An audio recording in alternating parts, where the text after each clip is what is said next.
میں اپنے بڑوں سے بار بار ریکویسٹ کرتا رہا ہوں، کرتا رہتا ہوں، کرتا رہوں گا کہ پلیز یہ توبہ کی شک ڈالیں 295C میں بھی 298 کے اندر بھی، ورنہ یہ آگ جو آج مولویوں کے گھر تک پہنچی ہے نا، آپ لوگوں کے گھر تک بھی پہنچے گی۔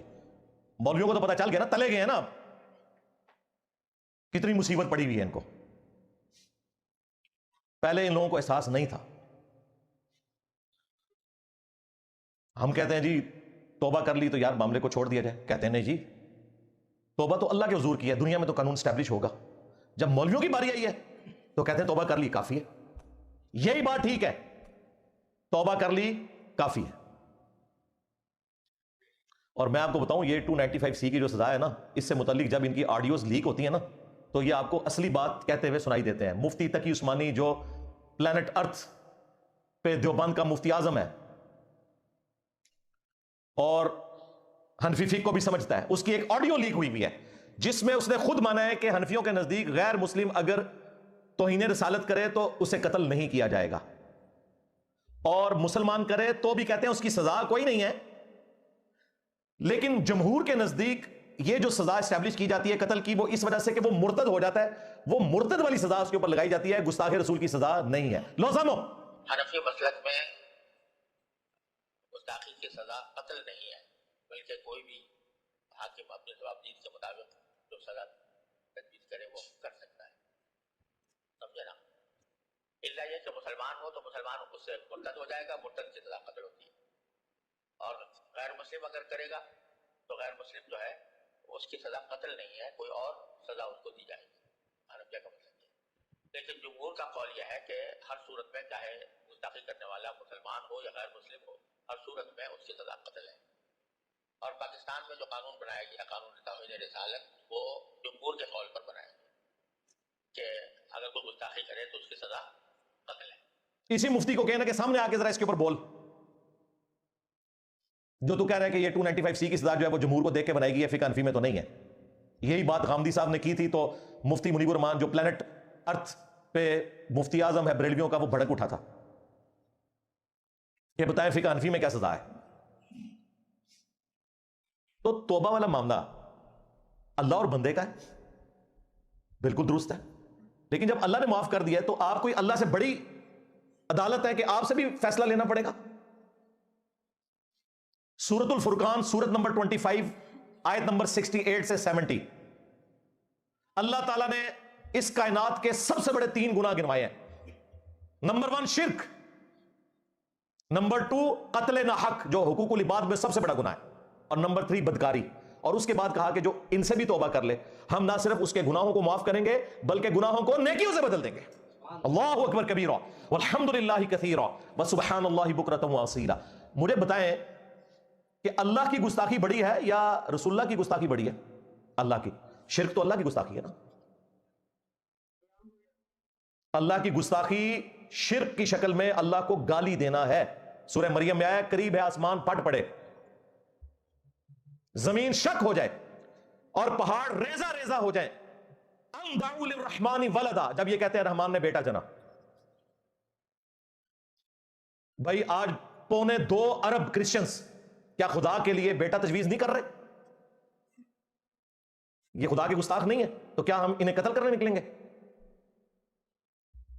نان مسلم ہے، وہ ان کا عقیدہ ہے۔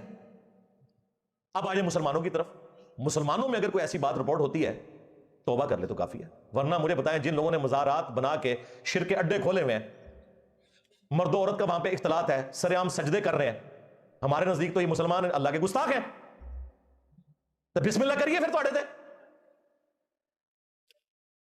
اس کا کوئی اینڈ نہیں ہوگا۔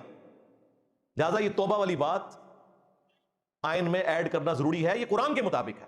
جامعہ ترمذی میں حدیث ہے، موت کے غرغرے سے پہلے پہلے توبہ قبول ہے۔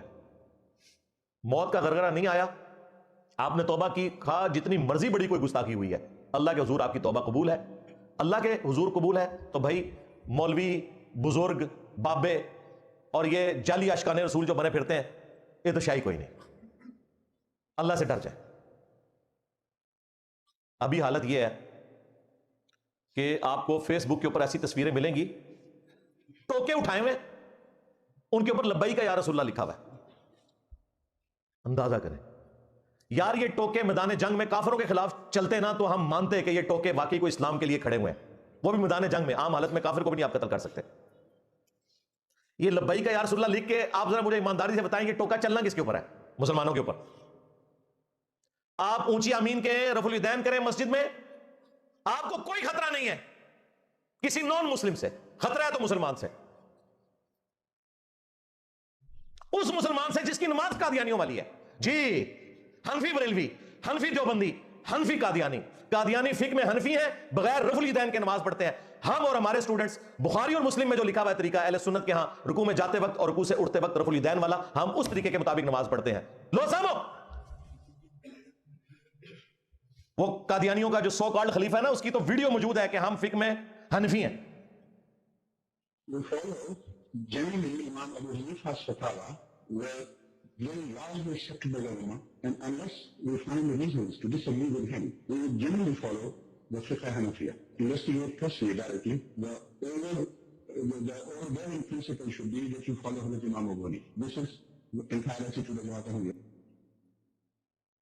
ہم حق بجانے میں پھر یہ کہنے میں کہ حنفی بریلوی، حنفی دیوبندی، حنفی قادیانی کہتے ہیں جی، سب سخت بات کرتے ہیں۔ واہ واہ، تسی ساڑھے سٹوڈنٹ نو رفع الیدین نہ کرن دیو اور کہو کہ جی ان قریب یہ قادیانی ہو جائے گا۔ کون کہہ رہا ہے؟ چشتی رسول اللہ، تھانوی رسول اللہ پارٹی نصرت ہوئے۔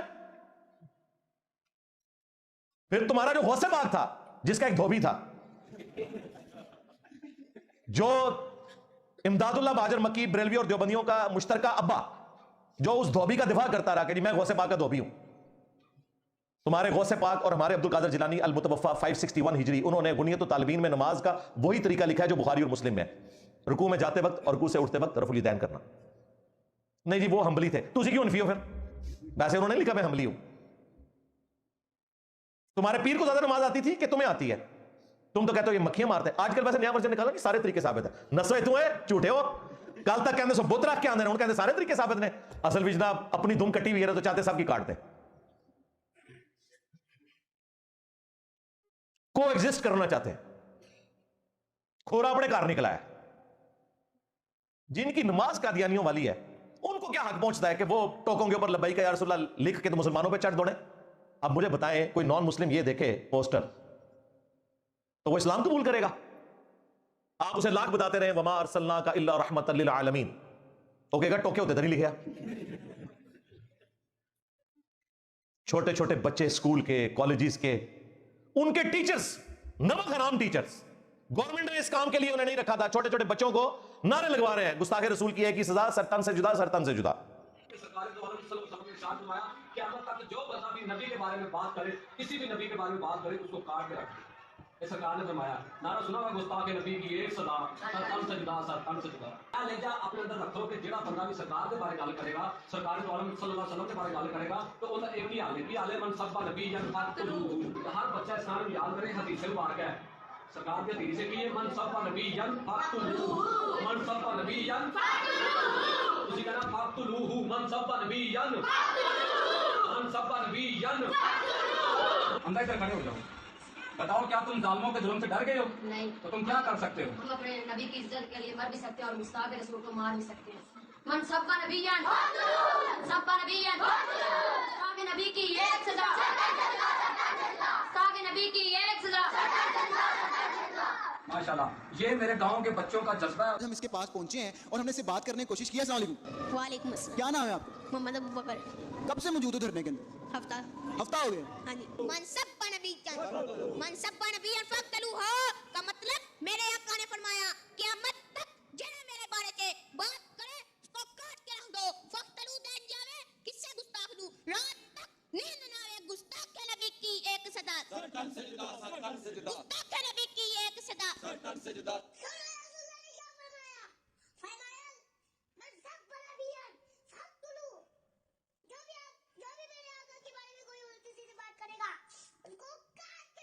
من سب نبيا من سب نبيا من سب نبيا۔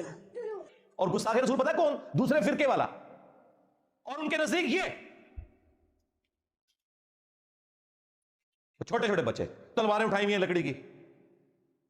من سب نبی فقتلوہ، جعلی جھوٹی حدیث، سرکار ضعیف نہیں جھوٹی حدیث جے، وہ بابا خادم رضوی پڑھا گیا انہوں نے پوچھو لکھی کی تھی جی دسو ذرا حوالہ دسو اینا 6 کتابیں تے آئی کو نہیں جے اتنی امپورٹنٹ حدیث تھی 6 کتابوں میں ہے ہی نہیں، نہ بخاری میں، نہ مسلم میں، نہ ابو داؤد میں، نہ ترمذی میں، نہ نسائی میں، نہ ابن ماجہ میں.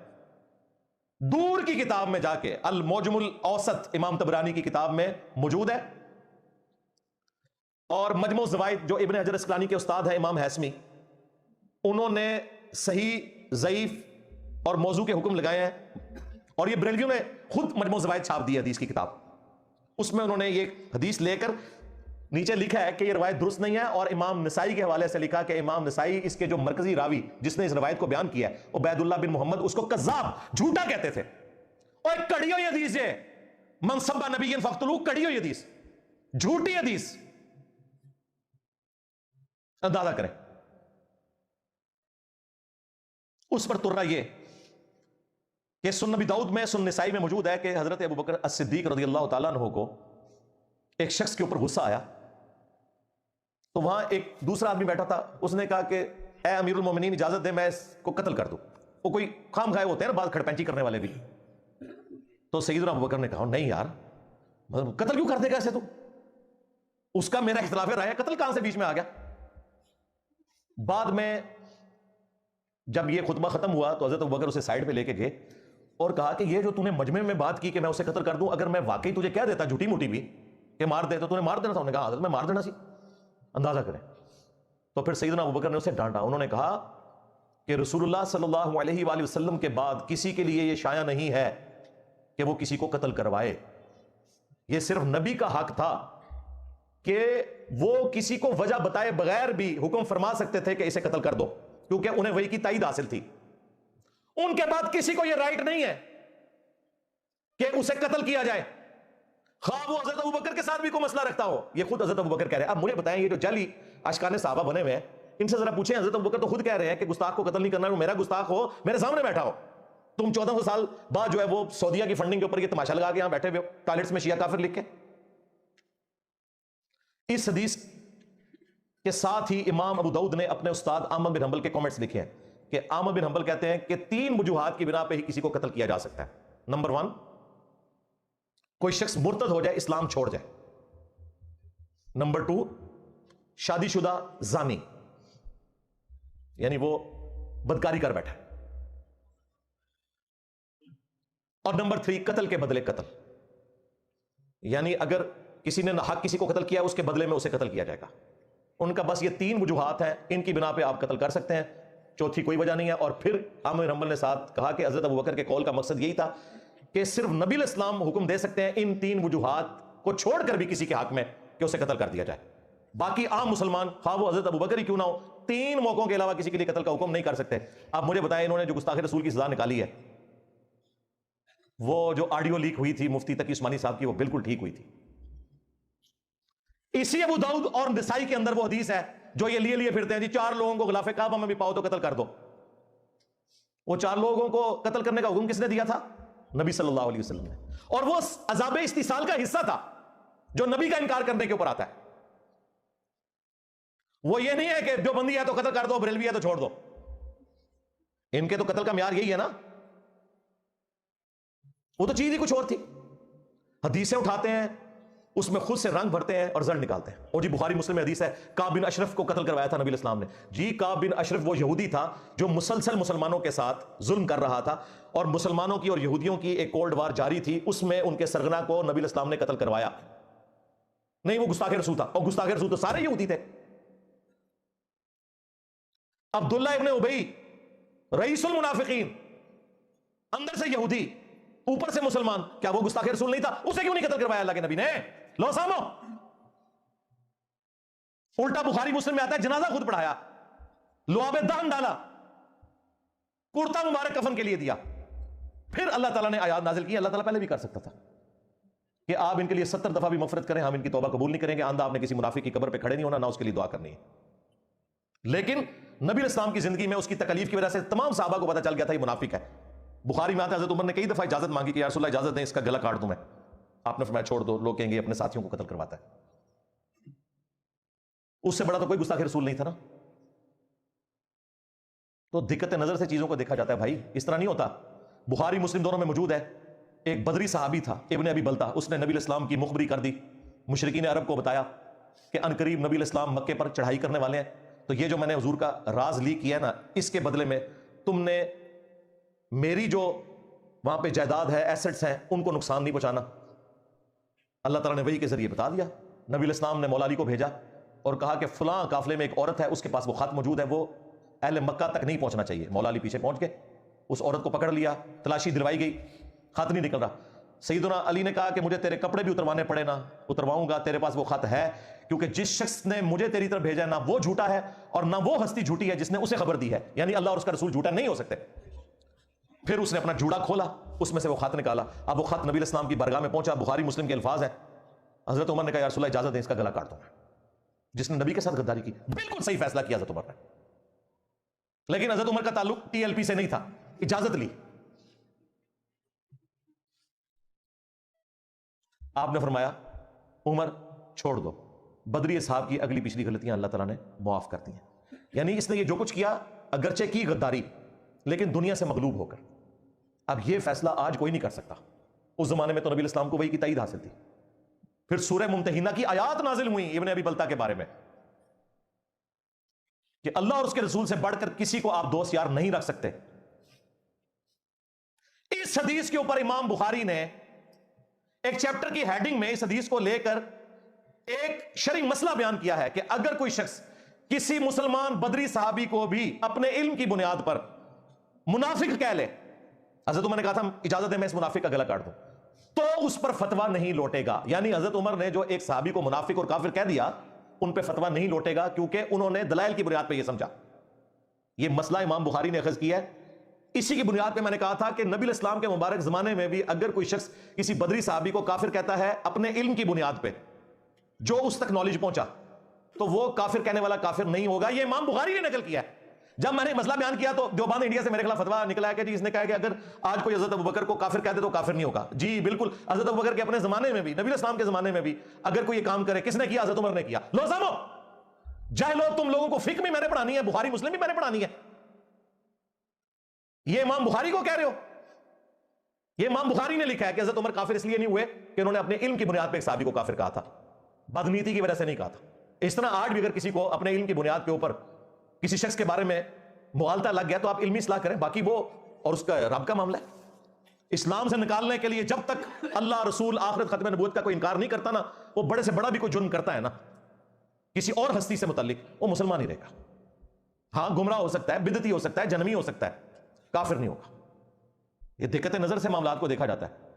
یہ فوراً بغیر ٹکٹ کے چل پڑتے ہیں، وہ انجینئر صاحب نے آیا کہتا ہوں نسوئے تو انجینئر صاحب، ابھی تھوڑے بڑے کچھ نہیں سمجھتے، چاہے لو انجینئر صاحب نے نہیں کیا، بخاری چ لکھے ہے، اس دن دا سپ سوں گیا جائے۔ اور دیوبند نے جو فتویٰ نکالا تھا نا، میں اس فتوے نال جو کیتی ہے نا، اور فتویٰ تو مر گیا پھر، اس تو بعد کوئی سامنے نہیں جاتا، جو بھی آندہ گالاں کڑ دا جا کے کہا جی سننا نہیں انجینئر کو۔ جواب کوئی بھی نہیں، کسی بات کا جواب نہیں۔ جواب یہ ہے کہ انہیں اہل سنت کے منہج سے بھاگنا ہوگا۔ اگر یہ قرآن بخاری مسلم کو مانتے ہیں تو جو ہم بیان کر رہے ہیں وہ تو لکھا ہوا ہے، تمہاری ساری کہانیاں تمہارے بابوں نے تمہیں پڑھائی ہیں، وہ کہیں پر نہیں لکھی ہوئی، خود بنائی ہوئی ہیں، خود ساخت ہے، جھوٹ کے اوپر مبنی ہے۔ اس لیے آڈیو لیکس ہوتی ہیں تو کچھ اور بات نکلتی ہے۔ جب اپنا مفتی گستاخی کرتا ہے تو کہتے ہیں توبہ قبول ہے، جب کوئی اور کرتا ہے تو کہتے ہیں نہیں جی توبہ تو اللہ کی بارگاہ میں ہے، دنیا میں تو سزا اسٹیبلش ہوگی۔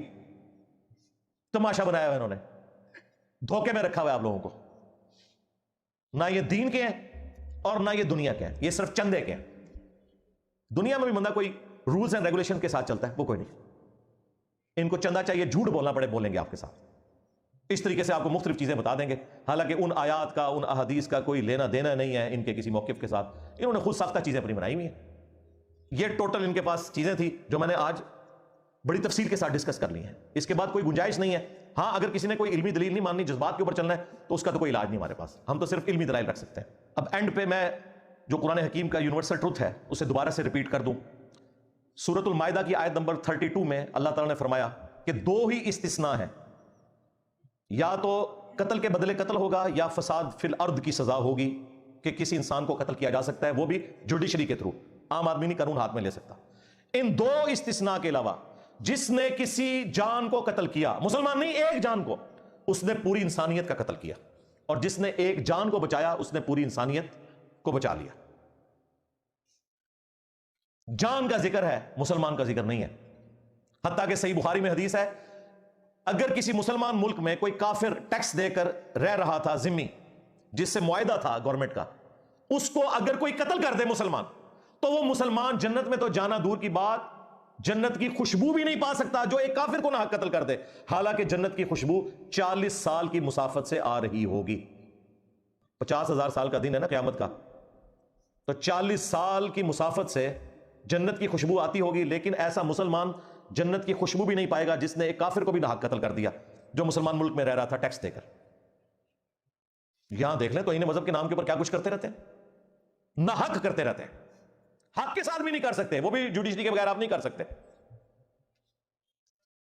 اگر ان لوگوں کو ابھی ہوش نہیں آئی ہمارے اداروں کو, تو یہ ملک جہنم بنا رہے گا. قرآن حکیم میں اللہ تعالیٰ نے اوورال یہ روش اختیار کی ہے کہ لوگوں کو معاف کرو, اللہ تعالیٰ تمہیں اجر دے گا. لیکن ایک گناہ ایسا ہے جس کے بارے میں اللہ تعالیٰ نے فرمایا کہ اس میں تم نے معافی کی روش اختیار نہیں کرنی, اگرچہ اس میں اجازت ہے سورۃ النساء میں کہ آپ مقتول کے ورثاء کو بلڈ منی دے سکتے ہیں اگر وہ چاہیں تو, آپ کی مرضی سے نہیں, ان کی مرضی سے. لیکن اللہ تعالیٰ نے اسے بھی ڈسکریج کیا, وَلَكُمْ فِي الْقِصَاصِ حَيَاةٌ يَا أُولِي الْأَلْبَابِ لَعَلَّكُمْ تَتَّقُونَ. قتل کے بدلے میں, قاتل کو قتل کرنے میں پوری انسانیت کی زندگی چھپی ہے اے عقل مندو, تاکہ تم بچ سکو. یہ ممتاز قادری ٹانگا گیا تھا تو سکون ہوا ہے, ورنہ ہر کوئی ممتاز قادری, جتنے بے روزگار بچوں کے ماں باپ ہیں نا, ان کی خواہش ہوتی کہ یہ بھی ممتاز قادری بنے اور میں بھی مزار بنا کے یاشی کرا, چندے پہ کٹھے کرتا رہے ہوں تک کو اے بازار شروع ہو جانا سی. بخاری اور مسلم دونوں میں حدیث ہے, قیامت کے دن سب سے پہلے قتل کے مقدمے کا فیصلہ ہوگا. سب سے پہلے فیصلہ قتل کا ہونا ہے. جامعہ ترمذی میں اور سنن ابن ماجہ میں حدیث ہے, اللہ تعالیٰ کے نزدیک ایک مومن کا قتل اس سے بڑھ کر ہے کہ کوئی پوری دنیا کو تباہ و برباد کر دے. پوری دنیا میں ساری خانقاہیں, ساری مساجد, ساری بابرکت جگہ, ساری حرمت والی جگہ آتی ہیں, یہ ساری برباد کوئی کر دینا یہ چھوٹا گناہ ہے. ایک مومن کا قتل اس سے بڑا گناہ ہے. اسپیسیفکلی کعبے کے بارے میں تو جامعہ ترمذی اور سنن ابن ماجہ میں ہی موجود ہے کہ ایک مومن کی حرمت کعبے سے بھی بڑھ کر ہے. جامعہ ترمذی اور سنن ابن ماجہ میں موجود ہے, قیامت والے دن مقتول اپنے قاتل کو پیشانی کے بالوں سے پکڑ کر گھسیٹتا ہوا اللہ تعالیٰ کے عرش کے پائے کے پاس پہنچ جائے گا کہ یا اللہ مجھے آج انصاف چاہیے, اس نے دنیا میں مجھے کیوں قتل کیا تھا. اس حال میں کہ اس کی رگوں سے خون بہ رہا ہوگا, مقتول نے اپنے قاتل کو پکڑا ہوا ہوگا کہ یا اللہ اس کو سزا ملنی چاہیے. اتنا ہلکا معاملہ. سنن نبی داؤد میں حدیث ہے, قیامت والے دن اللہ تعالیٰ یا تو شرک کو معاف نہیں کرے گا یا قتل ناحق کو بھی معاف نہیں کرے گا. دو گناہ ایسے ہیں. ویسے تو قرآن میں شرک کے حوالے سے آیا, ان اللہ لا یغفر ان یشرک بہ ویغفر ما دون ذلک لمن یشاء. اللہ تعالیٰ شرک کو معاف نہیں کرے گا قیامت کے دن. دنیا میں توبہ کر لے تو معاف ہے, آخرت میں اس کے سوا جتنے گناہ ہیں ان کو معاف کر دے گا, لیکن وہ بھی جس کے لیے چاہے گا. نہیں چاہے گا تو نہیں کرے گا. قرآن میں بھی اشارہ موجود تھا کہ شرک کے علاوہ بھی کوئی ایسا گناہ ہو سکتا ہے جو اللہ تعالیٰ قیامت کے دن بھی معاف نہ کرے, اور وہ کون سا گناہ ہے؟ قتل ناحق. اس کی جڑ قرآن میں ہے, سورۃ النساء میں آیا کہ جس نے مؤمن کو ناحق قتل کیا اس کی سزا ہمیشہ کی جہنم ہے. لہذا کوئی یہ نہ سمجھے یہ ابو داؤد کی حدیث قرآن کے خلاف ہے. ہمیشہ کی جہنم ایک قتل ناحق کے بدلے میں سورۃ النساء میں آیا ہے. لہذا یہ ابو داؤد کی حدیث بالکل قرآن کے مطابق ہے کہ نہ تو شرک معاف ہوگا اور نہ قتل ناحق. یہ اتنا بڑا جرم ہے کہ جامعہ ترمذی میں حدیث ہے, اگر زمین و آسمان کی ساری مخلوقات مل کے صرف ایک مومن کو قتل کر دیں, اللہ تعالیٰ اوندا منہ کر کے پوری کائنات کو جہنم میں پھینک دے گا ایک مومن کے بدلے میں. اس سے بڑھ کر کوئی بات سمجھائی جا سکتی ہے؟ اس روایت کی سند میں کلام ہے, کچھ محدثین اسے صحیح کہتے ہیں کچھ ضعیف, لیکن یہ حدیث بالکل متن کے اعتبار سے درست ہے, کیونکہ اس سے سپورٹیو بخاری کی وہ حدیث ہے کہ سیدنا عمر کے دور خلافت میں ایک شخص کو ناحق قتل کیا گیا, اس کے بدلے میں حضرت عمر نے 7 بندوں کو قتل کروایا جو اس کے قتل میں شریک تھے, اور پھر فرمایا کہ اگر یہ پورا گاؤں بھی اس قتل میں شریک ہوتا میں سب کو قتل کروا دیتا ایک مومن کے قتل ناحق کے بدلے میں. ان لوگوں نے ہلکا سمجھا ہوا ہے. بھائی یہ بڑا خطرناک معاملہ ہے, قتل ناحق والا معاملہ بہت ہی خطرناک ہے. لیکن پاکستان میں ایکسٹرا جوڈیشل ایکٹیویٹیز ہمارے ریاستی ادارے بھی کرتے ہیں, ہماری مذہبی جماعتیں بھی کرتی ہیں, ہماری سیاسی جماعتیں بھی کرتی ہیں, لسانیت کی بنیاد کے اوپر, سیاست کی بنیاد کے اوپر, فرقہ واریت کی بنیاد کے اوپر. ایک مسلمان دوسرے مسلمان کو قتل کرتا ہے اور وہ قتل کر کے سمجھتا ہے کہ میری جنت پکی. آج تک کسی نے لبیک یا رسول اللہ کہہ کے اپنے موٹر بائک میں کبھی تیلی لائی. لوگوں کی گاڑیوں کو جلاتے ہیں, لوگوں کی املاک کو نقصان پہنچاتے ہیں اور نعرہ لگا رہے ہیں لبیک یا رسول اللہ. یعنی نبی الاسلام کا کیا امیج لوگوں کے سامنے آپ پیش کر رہے ہیں؟ پھر آپ کس منہ سے اس دین کو امن کا دین کہیں گے اور اپنے پیغمبر کو رحمت للعالمین کہیں گے جب آپ اس قسم کی ایکٹیویٹیز پرفارم کریں گے اور ٹوکوں کے اوپر لکھا ہوگا لبیک یا رسول اللہ, اور ٹوکے بھی چلنے مسلمان ہوتے اور مسلمان بھی دوسرے فرقوں کے, اپنے فرقوں کا نہیں. جنید جمشید نے گستاخی کی ان کے بقول, میں تو اسے گستاخی نہیں سمجھتا, اس زمانے میں میری ویڈیو آئی تھی, اس نے ہاتھ جوڑ کے معافی مانگی. دیوبندیوں نے معاف کر دیا, بریلویوں نے معاف نہیں کیا کیونکہ وہ دیوبندی تھا. کچھ عرصے بعد عامر لیاقت کی گستاخی سامنے آئی, اس نے توبہ کر لی. بریلویوں نے کہا توبہ کر لی کافی ہے, دیوبندی اور وہابی اڑ گئے, انہوں نے کہا نہیں وہ ساڑھی واری ہے, اندرون اس کی تھی. تماشا لگایا بھائی یار. اور جب ہم لوگ یہ بات کرتے ہیں کہتے ہیں جی انجینئر صاحب جو ہے وہ نان مسلمز کا ساتھ دیتے ہیں, یہ مسلمانوں کے خلاف بولتے ہیں. مسلمانوں کے خلاف نہیں بولتا, جعلی مسلمانوں کے خلاف بولتا ہوں. بزرگان دین کے خلاف نہیں بولتا, بزرگان بے دین کے خلاف بولتا ہوں. علماء کرام کے خلاف نہیں بولتا, علماء کرائم کے خلاف بولتا ہوں.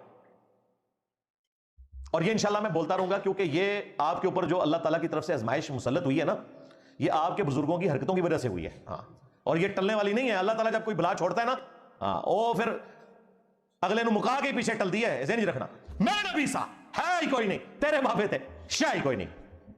اینڈ پہ میں پھر سے درخواست کروں گا اپنے طاقتور حلقوں سے, ریاستی اداروں سے, پولیٹیکل لیڈر سے کہ خدا کا نام لیں اور یہ 27ویں آئینی ترمیم میں 295C 298A کے اندر توبہ کی شیخ شامل کریں. اور یہ جو میں نے ساری گفتگو کی ہے اس کی بنیاد کے اوپر کوئی کاؤنٹر نیریٹو لانچ کریں. ادروائز خالی قانون بنانے سے, سزائیں دینے سے معاملہ حل نہیں ہوگا جب تک کہ ان کی ذہنی تطہیر آپ نہیں کریں گے. ہم تو کر رہے ہیں اللہ کے فضل سے, لیکن آپ لوگوں نے بھی مستقبل میں بھی پکی توبہ کرنی ہے کہ اپنے مخالفین کو دبانے کی خاطر ان دہشت گرد تنظیموں کو استعمال نہیں کرنا اور ان کے ذریعے توہین مذہب کا الزام نہیں لگوانا